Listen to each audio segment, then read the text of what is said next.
Mendeecees giving out corn maze apologies. Rennie Rucci deciding to stick by her man. Wonder if he'd do the same for her. And Queen Key want Erica Banks to herself.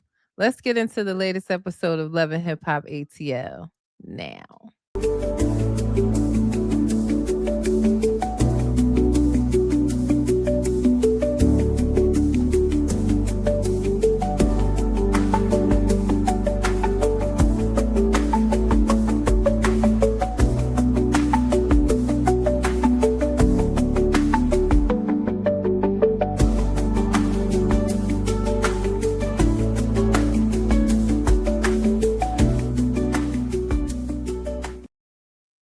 What's up, y'all? It's your girl V with Reality Recap here for another Tea Talk session. Today, we are discussing the latest episode of Love and Hip Hop Atlanta. We are on season 13 of Love and Hip Hop Atlanta, and last night's episode was episode 23. So there you have it in case you're looking for it. We're going to get into all the things, but before we do, let's take care of some business as usual. Make sure you're following me on Instagram, Facebook, TikTok. What you see here at the bottom of your screen, reality_recap. And make sure you like this video, share it. Don't keep it to yourself, share it. And subscribe to my YouTube channel. It's coming across the bottom of the screen, Reality Recap 2876. It's in the link and bios of all of my platforms. So again, make sure you subscribe, share, like this video, and support. All right, let's get into last night's episode because it was a whole mess. A whole mess, y'all. We're gonna talk about it. Starting with Erica Banks. Who's managing Erica Banks? Her girlfriend is now managing her, which, can I just be honest with y'all?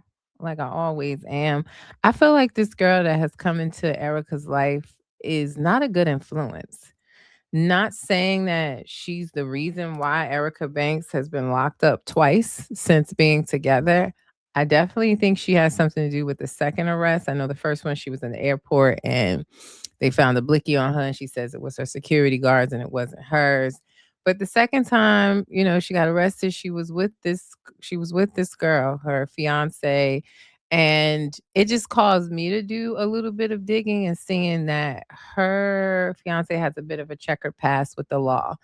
And I just don't know if she's a good thing for Erica. Just my feelings. I mean, hey, every time Erica gets locked up, she comes out and puts out good music. So I don't know if it's motivation to keep getting locked up or what, but to have her managing you and you guys are together and trying to get married or, fiancés, yada, yada, yada. I just don't know if that's a good idea, especially for the main reason she has no experience in managing anyone. Ugh.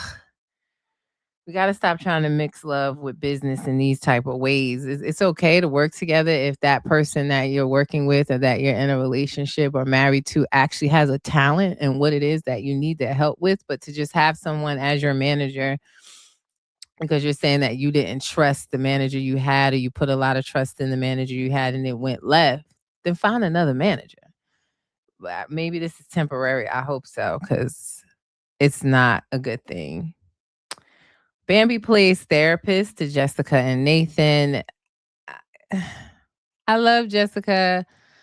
I don't really get her place on this show. I've said that before. She has not actually made any music since being on the show. We know that she was in a long-term relationship with Nick Cannon, who also doesn't make music anymore, or ever had any popular music.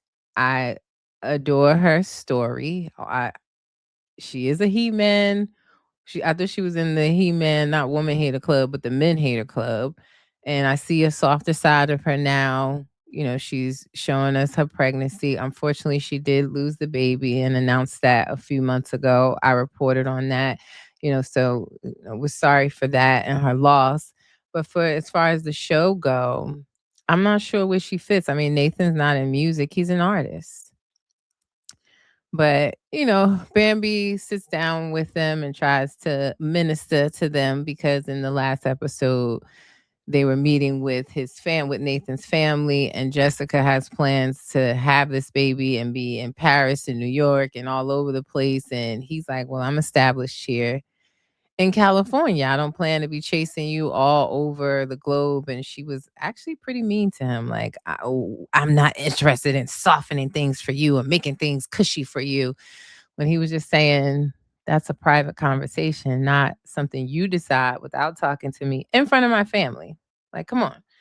So it was a simple conversation. I didn't expect that, but she said, she lost herself in her relationship with Nick Cannon, and she was in that relationship for 8 years, and that she is going to, stay in her soft girl era, stop being so mean, and communicate. It looks like they are still together today. Jessica and Nathan. She posted a picture either today or yesterday of them together. I saw it this morning, but it looks like they're still going strong. Still don't know her place on this show though.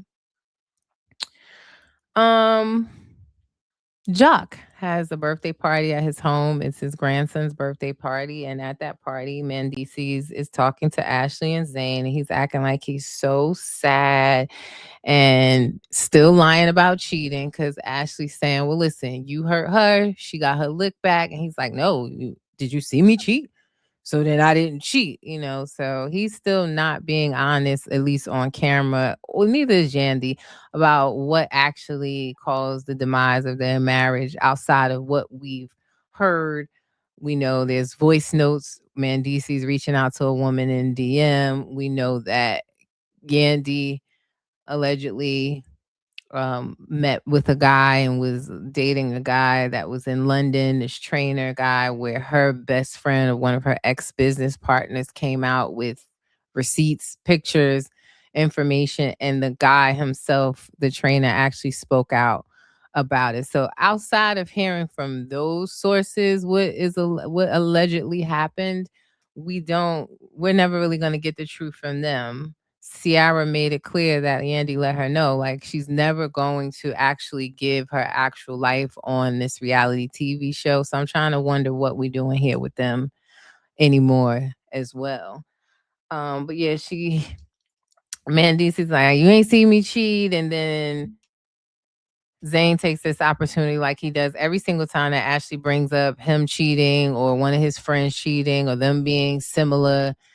He goes back to this, oh, but when you do marry them, they don't even change their last name. Every time he's in the hot seat, he brings up Ashley still has her ex-husband's last name and hasn't changed it to his. I wouldn't change my name to yours neither when you don't come home at night. But he uses that, and then it turns the conversation off of him, and it works every single time. Ashley falls for it instead of continuing to hold his feet to the fire. So she ain't going nowhere. So what are we doing? They're getting ready to buy a home, and for her to get this home, she has to change her last name. So I'm sure she's going to get that done. We also saw at that birthday party that Mendeecees talked to Jock about losing his friendship with Yandy. And he's thinking of how can he do a grand gesture to her, which we'll get into this grand gesture that wasn't grand at all.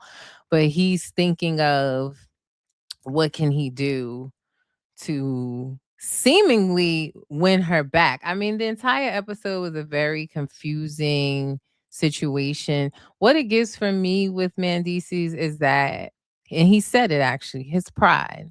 He wants Yandy back. He wants to make it work, yet he doesn't want to, ironically enough, do what we've seen all these women that have been cheated on this show is take the person back and deal with the ridicule of us, the public, audience, and our views on him taking back a woman that supposedly cheated on him. Whether it was an emotional cheating, which Yandy says that's the case, I don't really believe that. That's just my thoughts.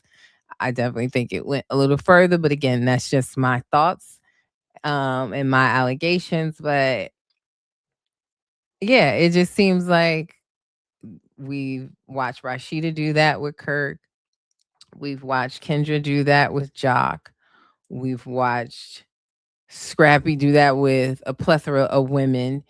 And yet, when it's the shoe on the other foot and Yandy has seemingly cheated in whatever capacity, he keeps saying these things like, "Oh, I miss her. I miss the friendship." Yandy's telling us he's ending up in her bed when she wakes up in the morning trying to get some cheeks. He's denying that he's in the bed with her. Like, I don't know what you're talking about. I didn't see that.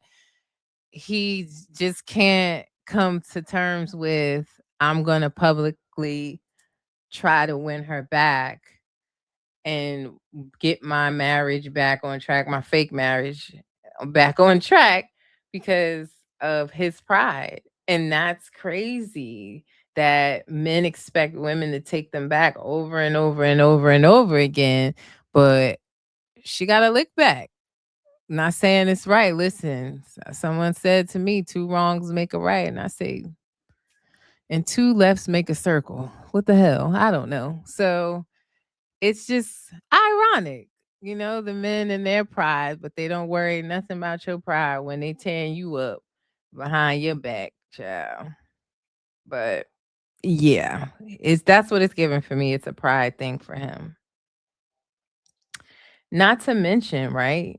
We saw in that therapy special that Mendeecees and Yandy was on that you sat there in this woman's face a few years back telling her if the shoe was on the other foot and he had to do a bid for her, like wait for her, he wouldn't have waited. Embarrassing her by saying that. After she waited all that time, held you down, your children, as well as the child she's had with you, and that's what you come home to tell her? She should have been with the trainer a long time ago. Let's be honest. But yeah, so bro, please suck it up if you want it back. I also feel like that's part of his get back was saying on this episode as well as on that interview that kind of went viral where he's telling everybody that they're not legally married and trying to now paint it as if Yandy didn't want that, which we know she didn't. She didn't want to intertwine finances and all of that when he had to go to jail and had a restitution. She wanted to keep herself and her investments and financials safe, which was smart on her part. Um, Restitutions really can't transfer to anyone else, but it was still smart on her part to keep everything separate. So if anything like this was to happen, listen, he's trying to paint it as she never really wanted to be married. Hell, she could have known that it might end up this way, or he was, in a lot of DMs. We don't know. So it was smart of her to keep it separate. I do think. But he's using that to paint her as she didn't ever want to get married. Not to mention it's being spiteful to try to go out there and do this interview and say that on the show. But it's like, bro, you're not really telling us nothing we didn't know. We already knew the first marriage in Love and Hip Hop in New York. Y'all never took the paperwork and signed it or sent it in. We know when you went to Dubai, you didn't do that before you went to Dubai. It's just ceremonies. It's just ceremonies at this point. So he's not really, he may think he's doing something, but bro, we knew that already. Let's be for real. Also in this episode, Rennie finds out that her baby daddy is arrested. And I'm just curious, why she counting that cash on national TV like that? Did Teresa Giudice not teach us anything? As soon as Teresa counted all that large wad of cash to pay for a couch on national TV, even I was like, something about that ain't right. I don't know. it, even if it was a situation where the lawyer only took cash, there was no need for you to count it for the cameras. You could have went in there with your big Birkin and just say, I'm going in here to get these lawyers the best in town for my boyfriend. But she's choosing to stick beside him. Although being honest, I did a whole episode with attorney Red Wine Attorney Simone Redwine. You guys can check it out. It's on my YouTube channel as well. And I also put the link in my social media stories last night in case everyone needed a refresher. But his charges are very lengthy. The indictment papers, racketeering, drug charges, unaliving plots, someone actually being unalived. He is also possibly facing the death penalty. So, I get it and then I don't get it. Like she doesn't want to run out on him. I wonder if it has anything to do because people think she ran out on the last guy, Fujiano, I believe his name, when she left him when he was locked up. But she wants to stick beside him. She doesn't want her son to be raised without his daddy. But it's given realistically that might be the case, or it might be a very, very, very, very, very long time before he comes home if he ever does. It's a lot involved in it. It's seemingly they're painting him to run his record label as an organized crime, like a crime organization where worker bees and all, like the indictment papers are wild. So if you want a full breakdown with an official attorney Simone Redwine, we went through it page by page and broke it down for you guys, and that's on my YouTube channel. So I mean, she doesn't have much information at this point in it. Like, she's not even able to talk to him. She just knows what we know. She saw the indictment papers, she saw it on the news, and she's saying that's not the guy that she knows. But I agree with Carly. You might want to separate yourself. They could be watching her every move as well. And I just don't think it was smart to be counting that cash on TV. I just don't think that was the right thing to do. So I ain't in the business of telling grown women what to do or trying to tell them what to do. And I ain't going to her comments to try to tell her what to do. She's sticking beside him. That's her choice. It don't hurt us no way and no other. So I'm not gonna be in her comments calling her stupid and all. That's what she chooses to do. That's what she chooses to do. She's also pregnant right now by him again. She announced that in February, I believe, right on Valentine's Day. So she must have got pregnant right before he got locked up. And yeah, so she's carrying another child. And she's also trying to figure out, she's saying, like, her oldest children's baby daddy, the feds picked him up. The last engagement to Fujiano, he got picked up by the feds, and now it's happening a third time. And she said people are in her comments saying things like, oh, she's bad luck, and she's trying to figure out why this keeps happening to her. Rennie, let's keep it 100, because you keep choosing people that don't have legit jobs. And you're turning a blind eye to what's actually happening, and you just think this money and this support and these houses and cars and Maybachs and all these things that you think they're just falling out the sky. Like, let's be serious. Like, Rennie's a rapper. I actually think she's a pretty good rapper, but she's not making platinum records or selling out tours across the world. Let's be honest here.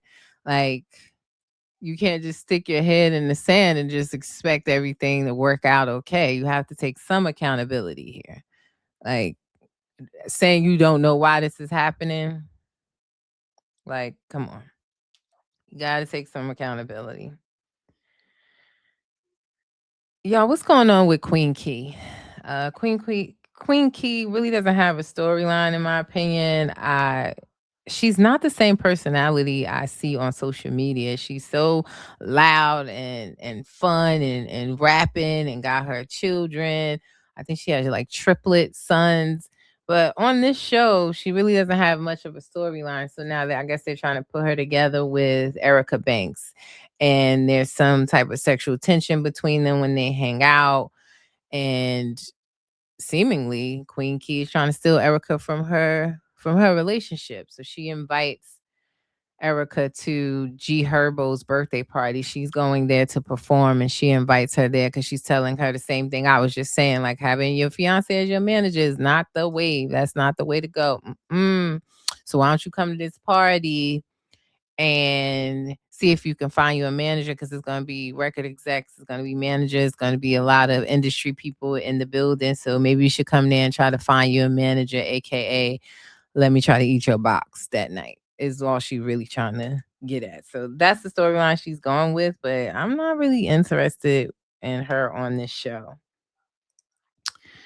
Yandy sits down with Kendra and she talks about Mendeecees and what I was telling you guys that he's in her bed. She's not really feeling it. If he's going to try to win her back, let him do that and she'll see if she'll reciprocate it or not. She hasn't made up her mind whether she really wants to be with him or not. And Kendra tells him, like, well, yeah, he reached out to Jock and we were trying to give him advice on a grand gesture so that he can hopefully win you back. And she's hoping that it works out. And Yandy's like, oh, we'll see.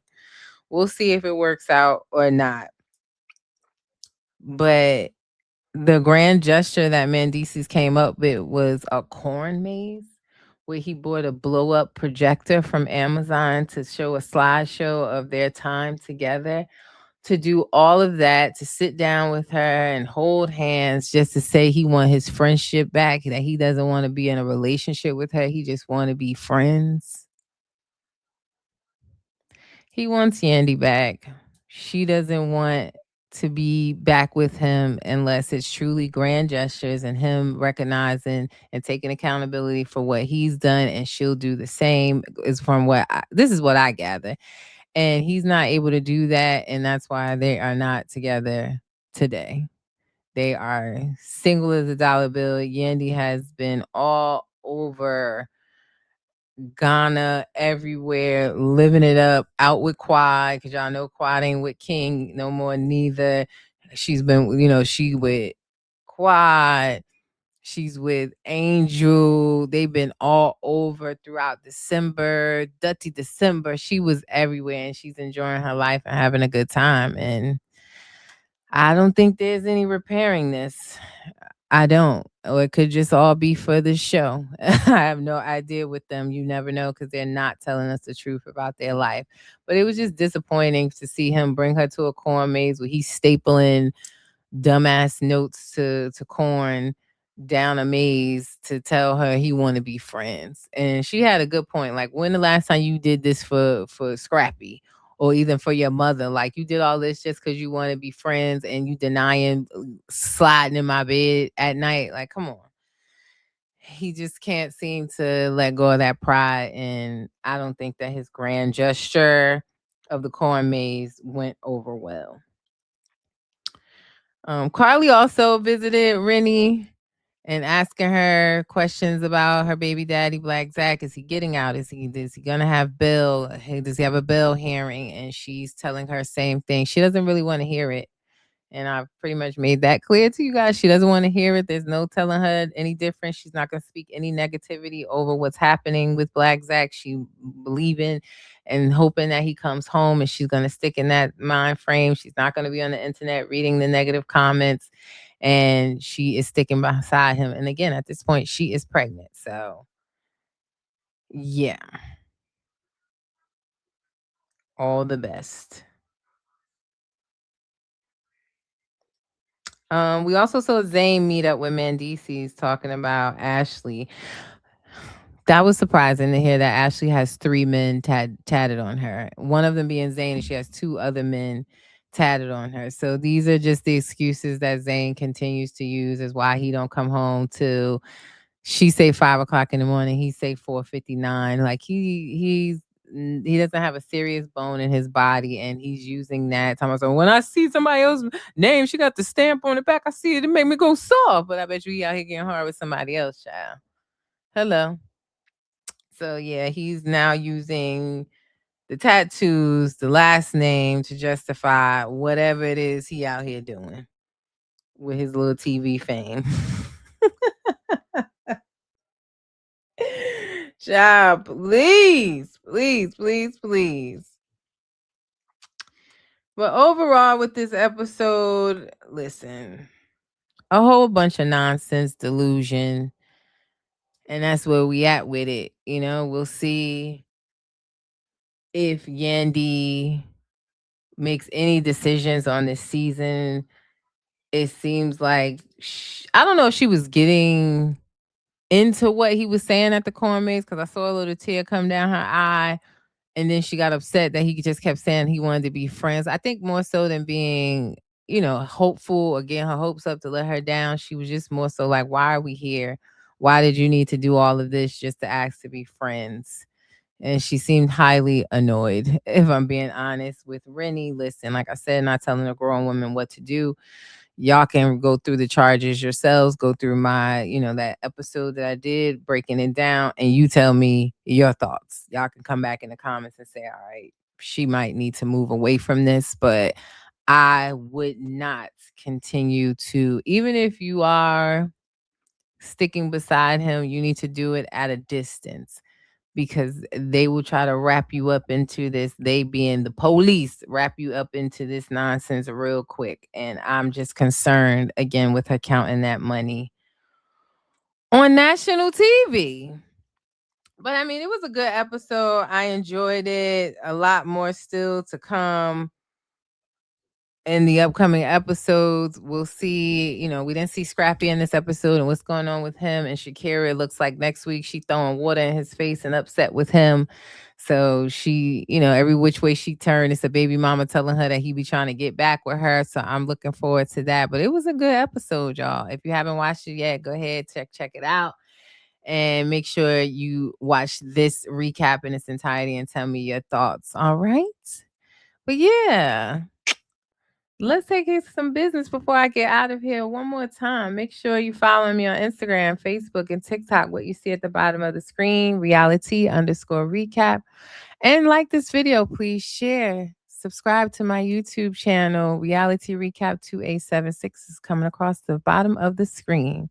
And as I always say, reality TV stars are humans too. Let's not forget that. It's your girl V with Reality Recap. Y'all enjoy the rest of y'all day. Peace.